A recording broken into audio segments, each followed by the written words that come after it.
Welcome, everybody. It's your boy, Besides Donor. We're here with a very, very special episode of VSW Podcast. Today, we're here with absolute royalty right now.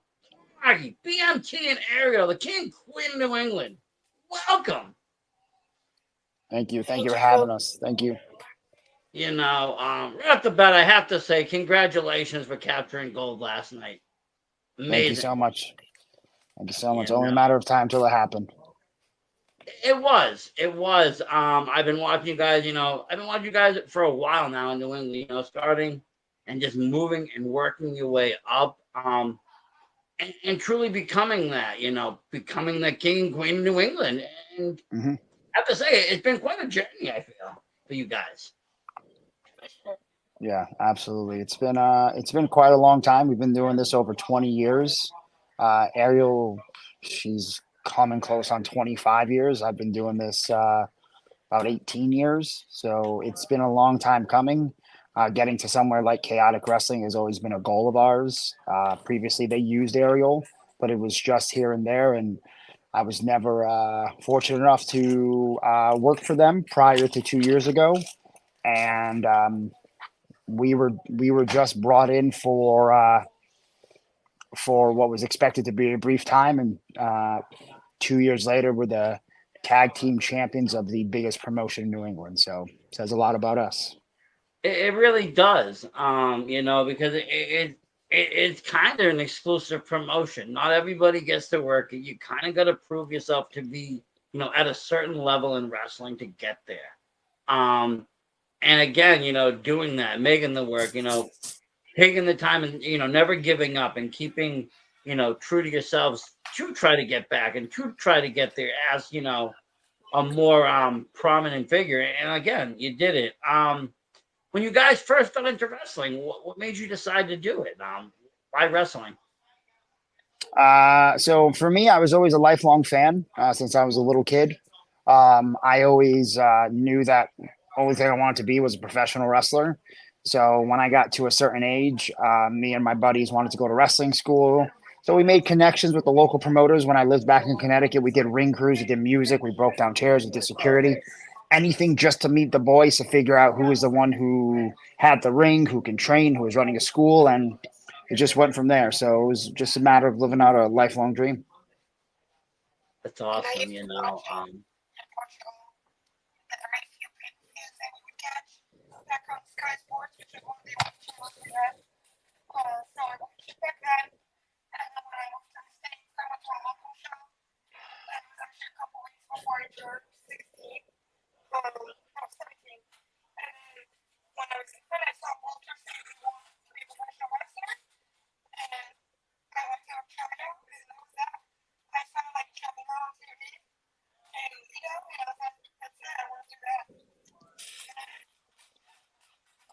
Yeah, no, that's awesome. Now you said you were out in the Connecticut area. Is that mainly where you started training and getting going out there? For me personally, yeah. I went to some like kind of like carny wrestling school that was for budget for an 18-year-old kid with a part-time job at the time. So I mean, it worked out. I credit all my training to two people, Slick Wagner Brown and Jose Perez. Those are the two guys who full time trained me. So I really got my education sitting under those guys' learning trees, and there's several other guys. Bob Evans had a huge part in my metamorphosis, but just one of those things. It's I really wish when I began. It's funny when I began training. I trained in Connecticut. I had three options to either go to uh, the Chaotic Training Center, go to the Wrestle Factory in Chikara, or go to this little ragtag school in Connecticut. And I chose to stay home. And I was making $10 an hour, so I needed the right. I didn't have Yeah, 1,500 bucks up front to put down. So, this guy said, I'll give me $300 and then $300 every month for 9 months and I'll train you. And it was the dumbest idea. I took so many years off my life and taught me nothing. When I met up with guys like Slick Wagner Brown and Jose Perez and Bob Evans, guys like that, that's where I got my real training. Yeah, and I mean, unfortunately, there is a price tag I feel that comes along with training, and sometimes it's just it's one of those cards like. But you got to kind of look at it like if you want to learn it the right way, if you want to learn to be trained by the best, kind of got to kind of like put that up there. But not everybody does Yeah. have it. So you kind of got to go somewhere else, and then like you said, like any other education, if you can't afford it, or you didn't get into an Ivy League school, you might go to college school, right? Or I mean, a state school. But then further your education later on, once you get those basics and fundamentals learned, then you can start taking classes here, there. You're doing seminars, you're learning from Bob, you're learning from these guys. You start hooking up with maybe some chaotic kids, whatever you do. I feel like wrestling, it never really stops. You're always learning.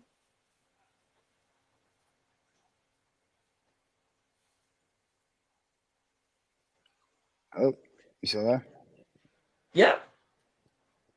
Yep. Did I Okay. cut out there? Yeah, you cut out a little bit there. Oh, I was saying I feel like in wrestling, it's just forever learning. They're really Yeah, the learning. absolutely. You never, You know. yeah, you never Um, stop learning. The day you stop learning is the day you need to get out the business. but I feel like now, see, like you said, you've been around for a while. But I feel like these last few years, though, you guys really have exploded on the scene. I think there's several factors to that. One, New England was in dire need of some legitimate women talent, and my wife coming back to the scene was exactly what they needed. There were a lot of females around who, did this once a week, once a month, one Saturday a month, a couple Saturdays a quarter, a couple Saturdays a year, and called themselves professional wrestlers. And you had somebody who's world traveled, spent time in Mexico, spent time in Japan, spent time in Canada, wrestled the best of the best. I mean, people spend all this money to go watch Mercedes Monet wrestle, and the woman next to me was the one who had her first match in the business. It's just one of those things. So I think it was the need for real women's wrestlers. Now I'm not saying that like there aren't any, because New England has several very talented women's wrestlers, but there was a need for somebody from her generation, our generation, to have a prominent role. Yeah, because I And mean, we do. New England has a. I mean, I think New England in itself is some of the best wrestling in the world, and I think we have a very strong division. Like you said, you have greats out there like Ava Everett, Davey, and Becca was, mm-hmm. making moves. All these people doing great things, but I feel like it's kind of almost a turnover period now as their bookings have kind of slowed down. The new generation of women are coming in. Your wife Mm-hmm. is there. You got people like Ella Valentine coming in, different, the younger generation. And they're hungry. And I think that's exactly what, people want to see. They want to see again on the indie scene a strong women's matches like you can find on TV. You Yeah, mentioned your wife so had her match against Monet. I mean, she's a that's Sasha Banks in WWE. So you're at the same caliber, you're at the same level. Sometimes yeah. it's just a matter of place and where and who and what you do and how to navigate. That's the Yeah. kind of weird part about wrestling. It's not always about skill. It's kind of like anything else. If you know people or know things, you can kind of move yourself up. Mm-hmm.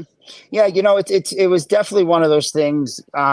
So when we came back to, not a lot of, we kind of like skipped a generation because we were gone for 6 years. We went out, started a family, grew the family, kind of, got the castle in order.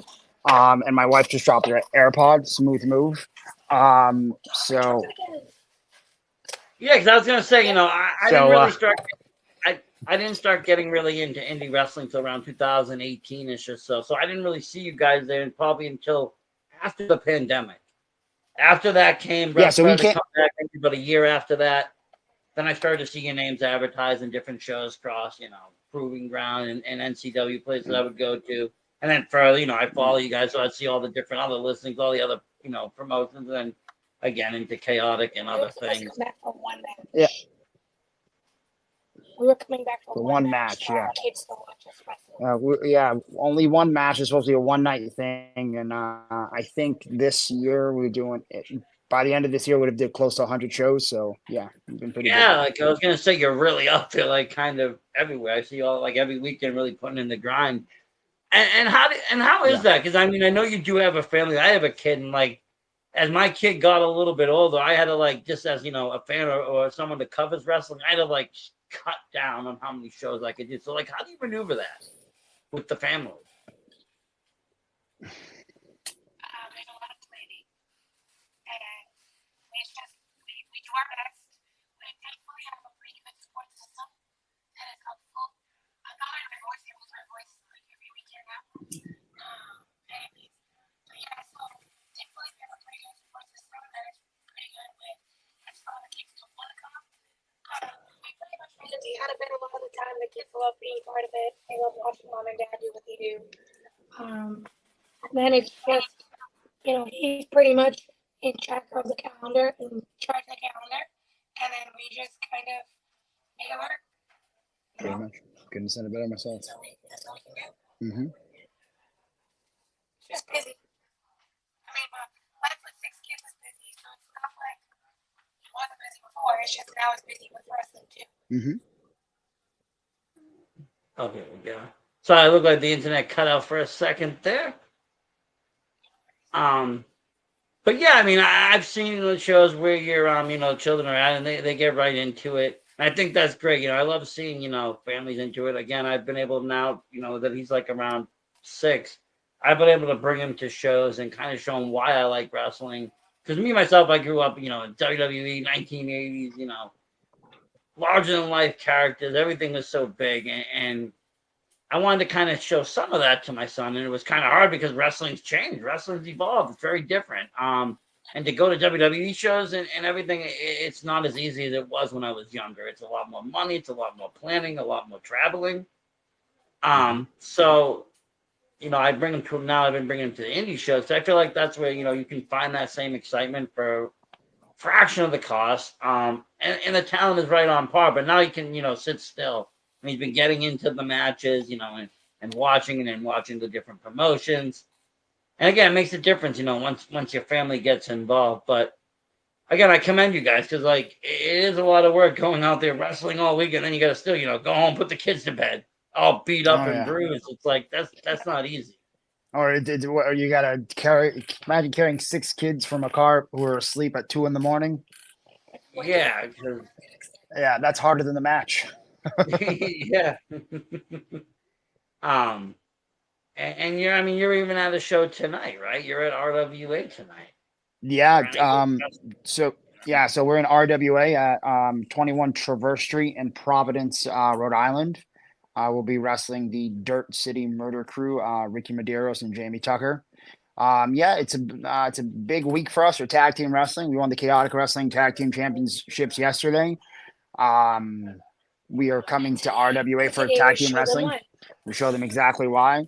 This is probably the most important match of those 2 young men's career because they're wrestling the Chaotic Wrestling Tag Team Champions. And then on Wednesday, we got Fight Life in Rehoboth, Massachusetts, where we're going for the #1 contendership for the Fight Life Tag Team Championships. So it's a busy week. It doesn't end. September is actually our slow month. We have like 5 shows, but then back in October, I think we're close to 13 or 14 shows for the month. So that's awesome. That's really awesome. And that's another thing that I say. It's not just like, you guys have seen you guys wrestle nice singles matches, but now you do this tag team, and it's an intergender tag team. And again, that's something that's kind of changed in the wrestling business as a whole. Intergender wrestling, it's much more prominent, and it's much more acceptable. And I think people are starting to appreciate it more. Mm-hmm. And seeing the tag team go out and do it, it's like, yes, because I'm a big fan of intergender matches in general. Because if it's done right, the story and everything, it's done right and it looks great. And then tag team wrestling was one of my favorites. When growing up, we had all these colorful tag teams. And then for a while, I feel like in general, there was like not a lot of good tag teams. A lot of makeshift teams. Just 2 people thrown together, coming out. Nobody really belongs. And then you guys, someone like you, you guys, you come out together. You guys are the same roles. You look together, almost similar, outfits. Everything about it, jives. And plus, not only that, you guys must have great chemistry in ring. Your husband and wife there. But that's something again that elevates the scene of independent wrestling, because tag team is very important. Women's wrestling is very important. It's not just about just the guys going out and having one-on-one matches or anything else. It takes all these kinds of matches to make a good product. Yeah, no, absolutely. I agree. Yesterday when we won those titles, there was 3 females in the tag team match with 5 other guys, and those 3 girls held their own. I think it was back in August. Fight Life held an all-day wrestling festival, and the main event was a 10-man all-star tag match that had 2 of the best female wrestlers in it, and they held their own. So intergender wrestling is definitely something that is, an attraction and can be done at the highest level. But again, there are a great group of females that are out there right now who are busting their asses and can keep up with the guys and be in the ring with the guys, and they can hold their own. They can be in the main events. And we're in a lot of situations, especially being an intergender tag team, where we get to highlight that situation. Yeah, I mean, I think like the first I think like the first intergender tag team I ever saw was maybe like Orange Cassidy and Chris Statlander. You know, they were down at H2O Center. They had a match for the IWTV um, against Lee Moriarty and Trisha Dora, and it was really good wrestling. But I think that was the first time I was introduced to it. And then, like from that point, I started noticing it more and more. And it brings, like I said, a whole different wave into what the show can be about and how it can flow and how a match can happen, and the matchups now can be endless because the truth is like you just say, the girls can hang with the guys and some of them can outwork the guys. I've seen it. The guys will be gassed and the girls will be still bouncing around the ring doing their thing, and it's like, Yes. okay, So I don't remember when it was. It was a couple months ago, but I had a chance to get one-on-one, a very last-minute match. It was me and Masha Slamovich. And let me tell you, man, she's kicked me up. I've been doing this for a while, and she's kicked me and hit me harder than most men have. Like, I'd probably put her top 3. To this day, Eddie Kingston's still the hardest person to ever hit me. But Masha's like top 3. Like, I just love the fact that, they bring the intensity, but it's not just, it's everybody now. Like, I'm a firm believer, like in professional wrestling, we have to suspend disbelief. So when I'm in that ring, I'm going to bring it, and I expect you to bring it, and I welcome it as long as it's not, careless. We're going to put on a show and it's going to be physical. And, years ago, the girls were like that. And then that kind of went away. And now it's back. And it's just great to see that. It's just great to see that your gender does not dictate in which level, on what level you can perform on the card, where you can have a show full of incredible male talents, but then have the girls main event the entire show. Like really think about that. We lived in a time when thinking of females main eventing a WrestleMania was impossible. Because look at all the guys on the card. How can 2 girls or 3 girls be on the main event of the biggest show in our sport?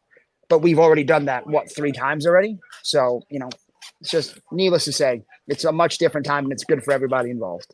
It is. I mean, even in where you guys captured Gold and Chaotic at one point, Davey Ann was champion. She was female. She was the female. Exactly. Exactly.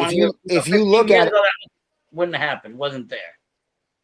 Yeah, if you look at it, it was so funny. My kids love going through YouTube and finding YouTube clips. And I think like the most popular video on the Chaotic YouTube page is Davey Ann winning the Chaotic title. It's got like close to 4 million views.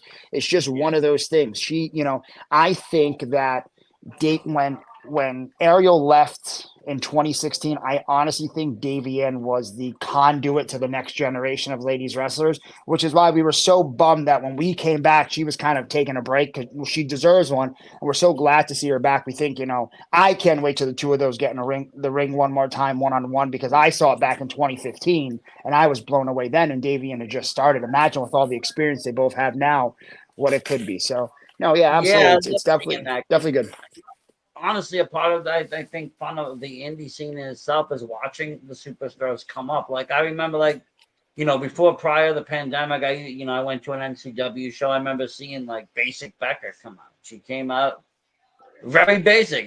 She had this, gymnastic kind of, gimmick going on, and she did so much transformation work with the pandemic. Doing what she was doing, training, everything. When she came back, totally different superstar.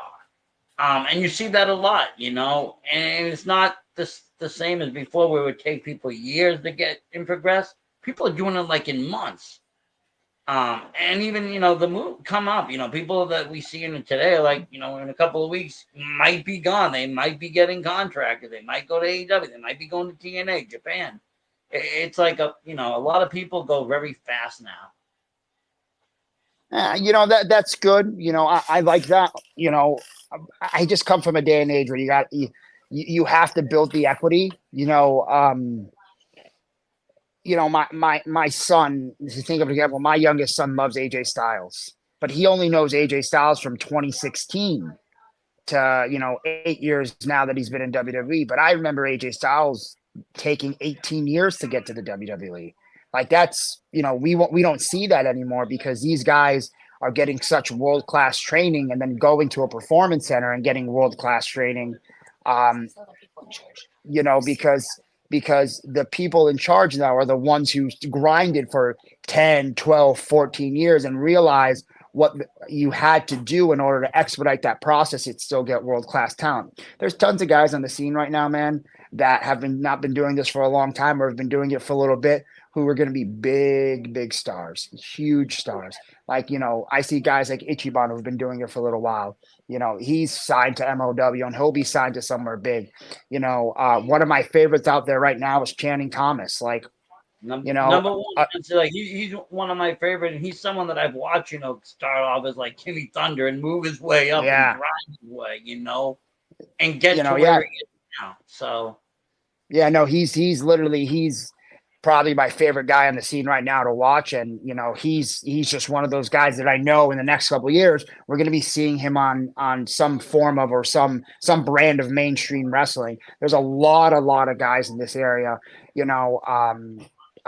what's the kids? I don't know why I keep forgetting. Guys like Mortar and guys like, Milo Mira in Chaotic and those guys, Gabby Forza, people I think Gabby Forza in 3 years, the entire world's going to be talking about Gabby Forza as like the next big women's wrestler or the biggest women's wrestler in the next couple of years. Guys like Milo Mira, who are brand new to this business, been doing it for a couple of years. And what I remember him from last year is leaps and bounds from what he is from today, or what I saw him yesterday when he was tearing it up with Anthony Green. So it's just the progression of these guys is moving faster and faster. Like then we got people like that, that have been to the next level. People like Dijak that have been to the next level. Yeah, they come back and then they spread this wealth of knowledge amongst the roster. Exactly.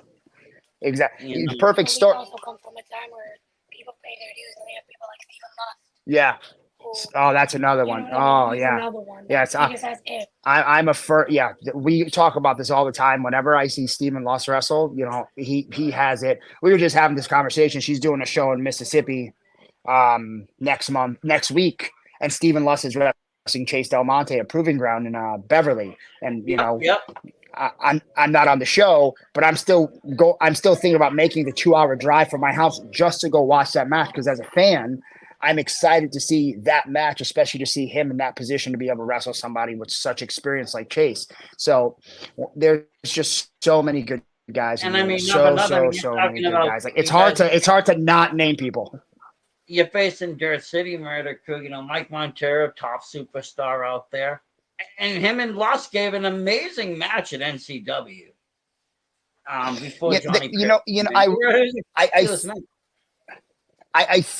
I think that says a lot, because you notice the same rotation of people are always performing at the top of shows, of the more prominent shows in this area.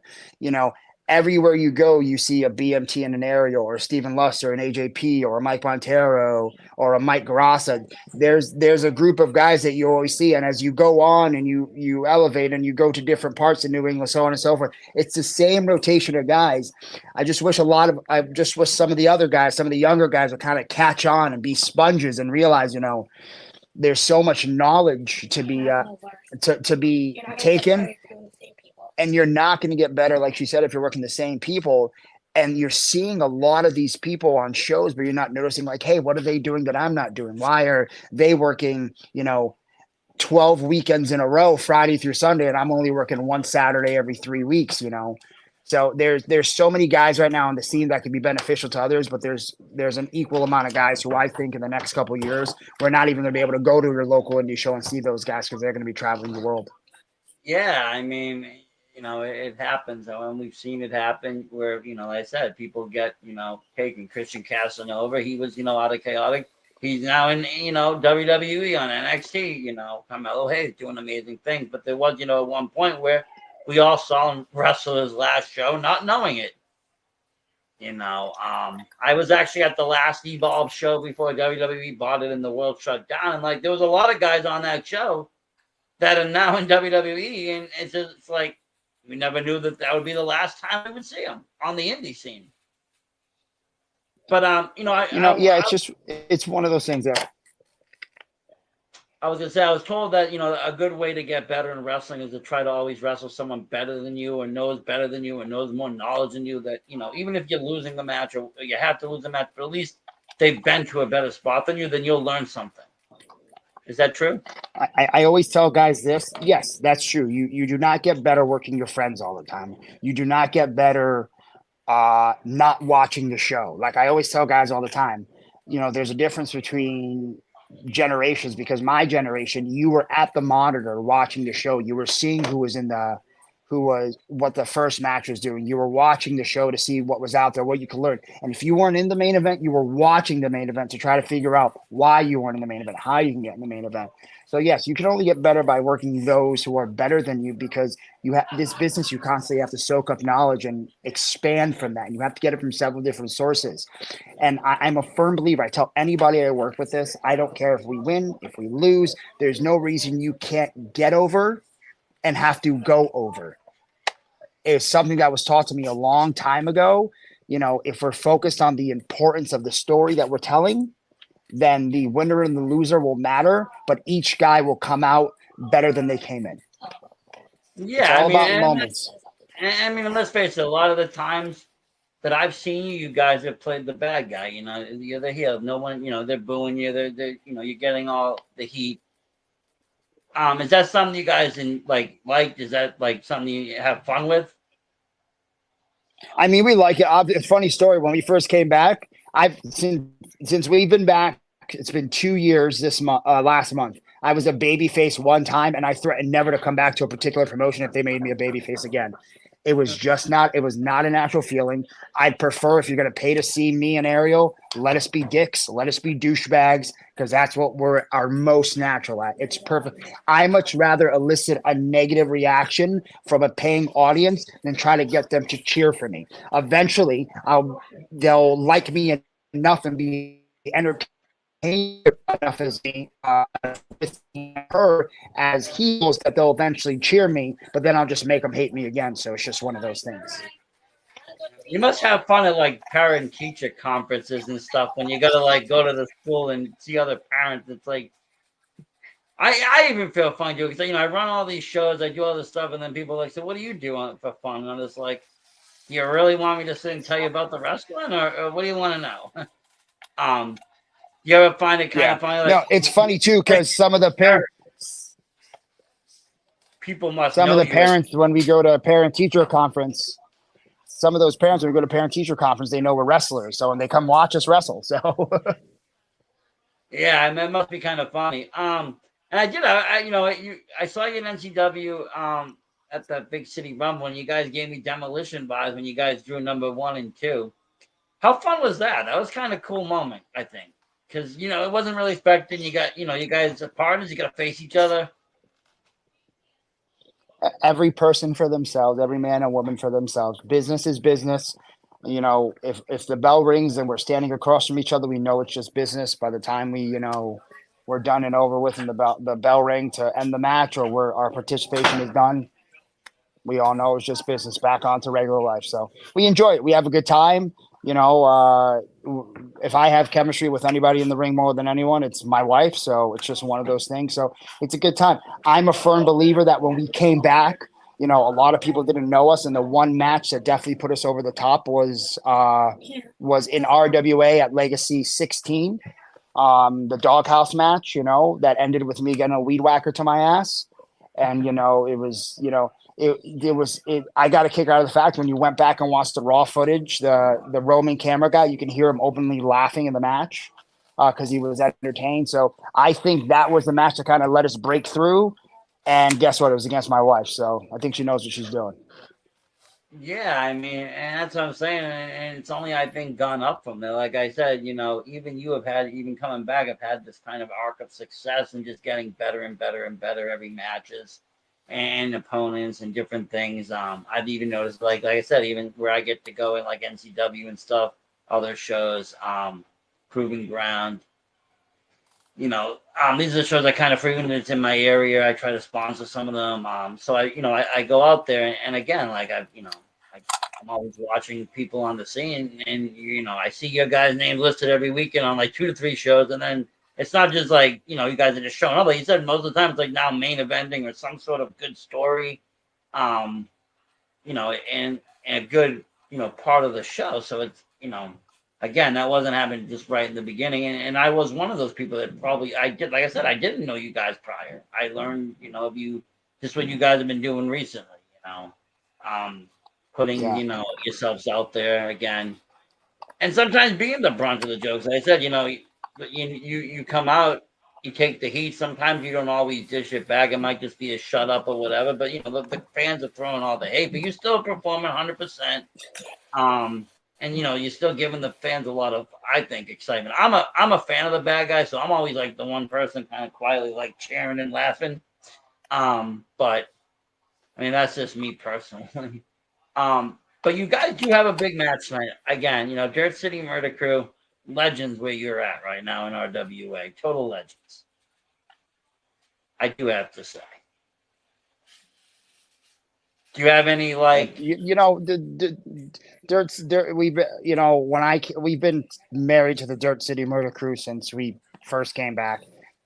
4 very talented young men. They've been doing this for a little bit, so I definitely always have positive things to say about them. It's always a pleasure when we get in the ring with them. They're also a group of kids who, and I say kids, they're grown men. They're a group of men that, whenever we work together, they show us, the respect that we've earned, and they listen, they want to learn, and more importantly, they want to contribute. That's why, we are the way we are. When we go to a show, you don't get a half-ass BMT and Ariel. We contribute. The places that we wrestle, and we're loyal to them because they allow us to contribute and bring our absolute best. If somebody wants us to come and half-ass and be a filler, I'll just stay home. I'll stay home with my kids and my wife and walk around my big old house in my underwear. I'm perfectly fine doing that on the weekends. What we want to do is contribute, and that's what we're going to do. And the places we are, that's the people who let us shine and do that the most. Yeah, and I said, Dirt City Mercury, I mentioned them because, when I first walked into indie wrestling, that first NCW show in Dedham, it was Mike Montero. I saw, wrestling, and it was at the time Detox, but they were all together. It was Ricky and Jason. Tucker, Jamie hadn't joined yet. He was still doing stuff with AJP at the time. But I noticed these 3 guys on the scene. I noticed a lot about the scene in general. I noticed that it wasn't the same scene when I first went to an indie show. When I first went to an indie show, I can't tell you not one of the workers that were on there except the people they brought in, like Honky Tonk Man. There was nobody memorable. When I went back in 2017-18, I saw characters. Indie wrestlers had real characters similar to TV, just, minus millions of dollars in edit, in production. So I was like very excited for that. And when I, something about Mike and them, it stuck with me and I became fans. And, they're another people that I watch because they're a good tag team. And they sometimes they switch it up. They do different iterations because they have 4 of them. So, you always get a different mix, but they put on a good match. And I do like they just did a match. What was it, like a couple weeks ago? They did a 4-way against each other. And I remember pulling them all aside. I said, "You guys, just showed that you're so good as individuals. Kind of silly that you're in a group now because you can do way more as a person." So it's just one of those things, So yeah, no, good set of kids. There's a lot of good kids, like we mentioned, Stephen Loss, Mike Graza. AJP is another one who literally a year ago compared to where he is now, what he looks like now, it's just literally like a huge evolution. So yeah, Yeah, I mean, even like Mike Rock, putting in the work. So that's what matters most. I saw him last night in Blitzkrieg Pro. He was in a very good match. Yeah, A bunch exactly. of people, Look at that. you know, Exactly. Look at that. and he wasn't there before, but all of a sudden now he's fighting up against Alec Price and Sammy Diaz and Perry Von Bishop, Oh yeah. who's another one that really took off too. When I first saw Perry, he was wearing this money suit, and now he's got like Japanese contracts. Yeah. And that's Someone like Sammy Diaz too. Look at Sammy Diaz. Sammy Diaz a couple of years ago was, just Never heard toiling of him. around, Never and heard of him. look at him now. He's one of the best in New England. Every time he goes in there, me and him come from the same place. He's from Connecticut. We both trained under the same person. So he has the same philosophy as me, we practice like it's live because, then when it's live, you don't have to worry about flipping any switches. You're on at all times and you get in that ring, no matter what it is, who's across from you, it's 100%. Even if the person across from you doesn't want to put 100%, they want to, have an easy day in the office. You do your work and you make sure that your name is held in high regard there. No, and that's honestly like good words of wisdom for anybody in this industry, because I feel like it's a smart way to wrestle. And that's another thing I can say. I don't hear you guys name around any bullshit. It's all good wrestling. Nor will you ever, because the minute we're too old for that, and two, the minute you hear our name and bullshit, it means it's not fun anymore, and we learn when it's not fun, we're not doing it anymore. So yeah, no, and that's true. I'm glad to see that, because there are people that do it, and you can tell they're not having that fun anymore, but they really don't know what else to do, and it's just like the person at the job, they're just too long. It's like you're becoming now plaguing the rest of the people. It's like, have fun and enjoy what you do, because yeah, kind of the purpose of it is. Unless even so, not everybody is wrestling as their full career. So it's like you go out, you have your match, if you have your weekend, if that's what you're working, you want to almost get into another mindset or escape, because even for the fans, we escape. We get out of our heads after the long work week or whatever going on with the kids, the school, the driving back and forth, doing all that. Come Friday, Saturday, I can go to shows, I can get out, I can get into your guys' world. And like dipping into a good movie or book, you lose yourself for a couple of hours and you can relax. Yeah, absolutely. Versace, we don't mean we're No, I enjoying get this it. time, You but gotta go. we're getting close to our show, so we got to get going. If you guys just want to plug where they can find you and how they can, and we can call it around. No, absolutely. Yeah. Find us tonight, RWA in Providence, 21 Traverse Street, RWA Encore. Great show. Mike Ross is defending his RWA championship against Triplicious. You have the Monarchy, the new Chaotic Wrestling Tag Team Champions, against the Dirt City Murder Crew. You have tons of great talent on this show. Stephen Lust, AJP, Aaron Academia, Diego Alvarez, excuse me. So a lot of great talent, too many to list. Find us this Wednesday, Fight Life in Rehoboth at the Hillside Country Club, that has the best barbecue chicken tenders in all of Massachusetts. The only reason that we tell Frankie never change that building. One-on-one, first time ever, the Monarchy versus the Miracle Generation, generational clash, and I look forward to beating them and then going on to beat Waves and Curls to then go on to their October event, Squared Circle Seance 3, to wrestle Danny Miles and Trigger the OG, guys we were wrestling 20 years ago for the Fight Life Tag Team Championships, to add another set of tag titles to our resume. But you can find us Instagram, Facebook, Twitter, because I'm never going to call it X. The BMT 88 Portuguese Powerhouse Ariel. They're not too hard to find. Thank you. That's some great matches coming up. I'm gonna have to grab some tickets, because those are like dream matches and some real fire up there. Thank you for taking the time tonight, for coming out and talking. Good luck tonight against the City Crew, and I'll see you on the scene. Definitely. See you. Thank you. Appreciate your time, sir. Thank you. Thank you, and thank you everybody for watching at home.